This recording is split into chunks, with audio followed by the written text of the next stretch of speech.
So, good evening. Today we are going to tackle about sa Dr. Jose Rizal second travel at Brussels, Belgium. So, January 28, 1890, nilisan ni Rizal ang Paris para pumunta sa Brussels, Belgium. Brussels ang capital city ng Belgium.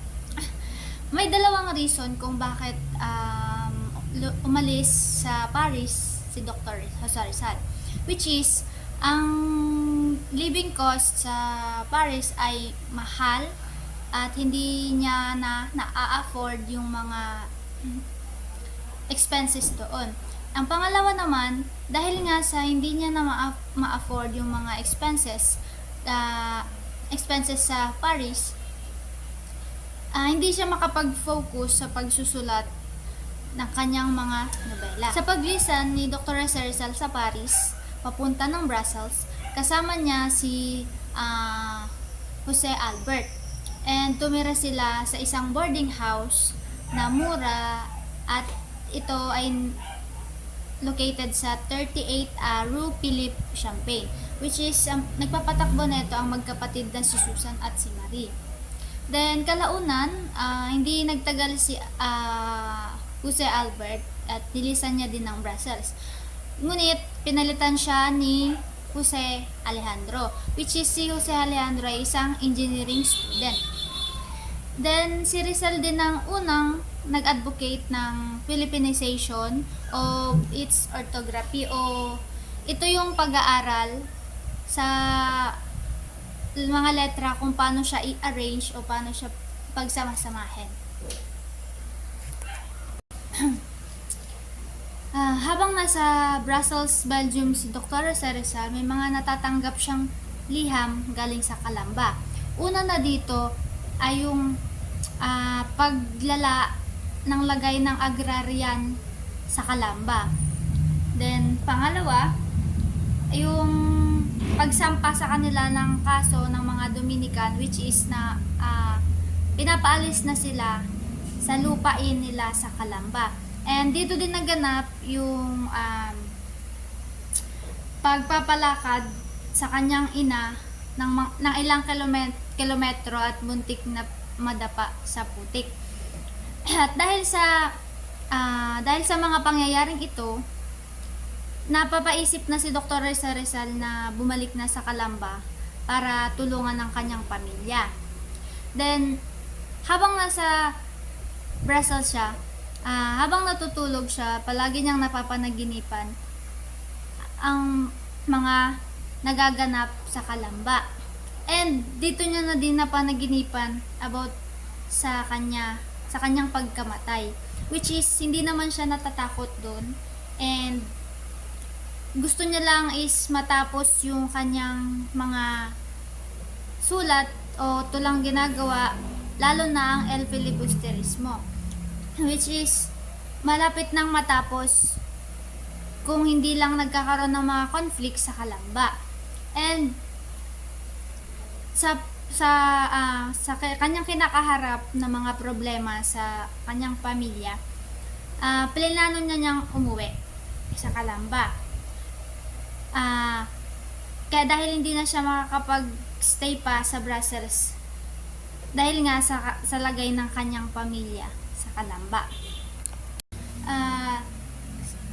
Sa Brussels din naging leader si Dr. Jose Rizal ng Asosasyon La Solidaridad, which is the Solidaridad Association. Ito yung patriotic society ng which is cooperate in a crusade free reforms.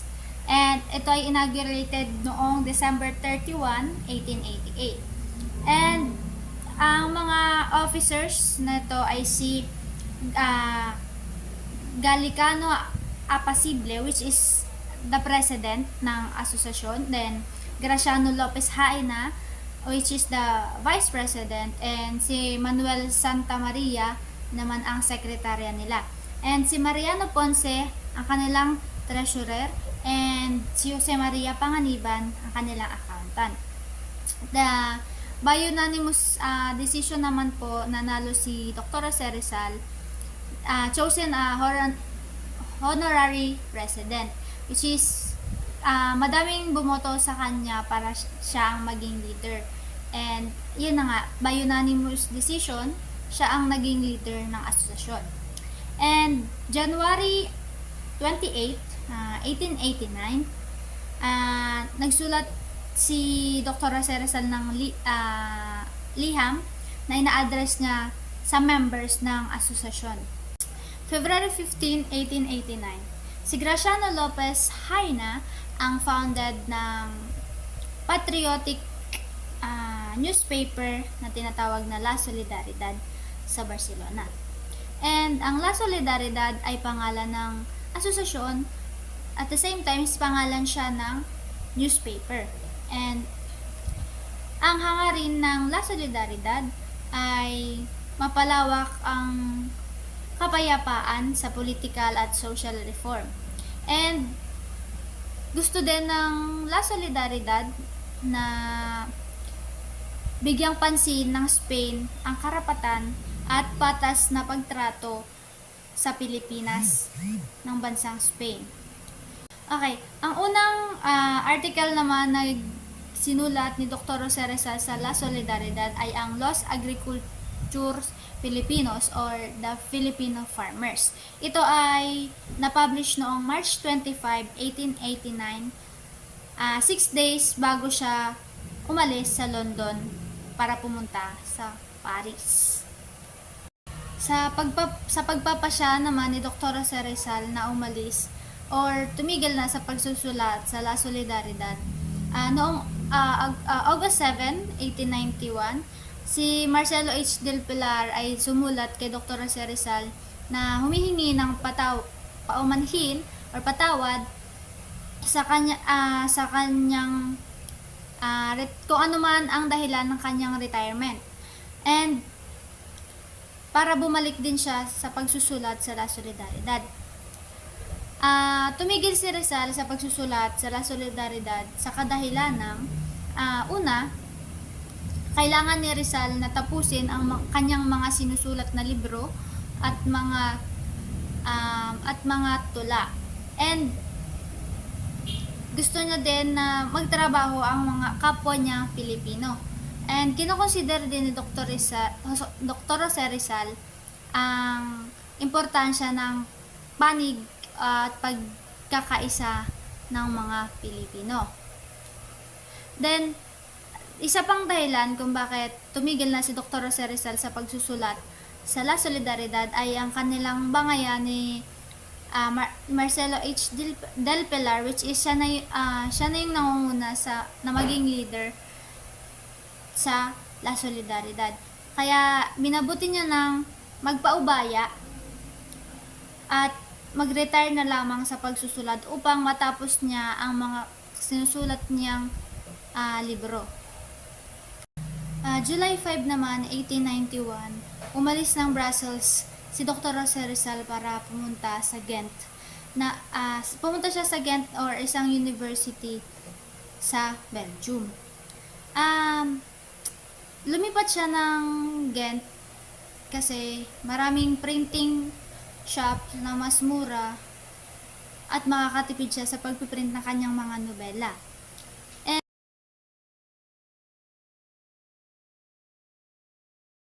sa paglipat niya sa Ghent, naghanap-hanap siya ng mga printing shop kung saan mababa ang quotation, or inikot niya ang Ghent para maghanap ng mababang quotation para mai-publish ang kanyang nobela. Then, sa kanyang paghahanap, nahanap niya ang isang publisher na si Mayer Yan Lo, or siya ang tumanggap sa kanyang nobela na i-publish at i-print ito. Si Mayer Yan Lo naman ay willing na i-print ang nobela ni Dr. Jose Rizal by installment. Sinanla din ni Dr. Jose Rizal ang kanyang alahas para pang down payment sa pagpiprint or pagpapublish ng kanyang nobela. Wala na si Dr. Jose Rizal budget para i-publish ang kanyang um, nobela, nagiging desperate na siya sa paghahanap ng funds kung saan or kung paano niya mabubuo ang bayad sa kanyang pag-publish ng kanyang nobela. Then, para ma-publish ni Dr. Jose Rizal ang El Filibusterismo noong 1891, humiram siya ng pera sa kanyang kaibigan na si Valentin Ventura para lang ma-publish ang kanyang nobela. At dahil sa perang pinahiram ng kanyang kaibigan, nagawang maipublish ni Dr. Jose Rizal ang El Filibusterismo o sequel ng No Le Me Tangere at lumabas ito sa public noong September 18, 1891. And dun po nagtatapos ang biyahe ni Rizal sa Brussels, Belgium at sa Ghent. Thank you.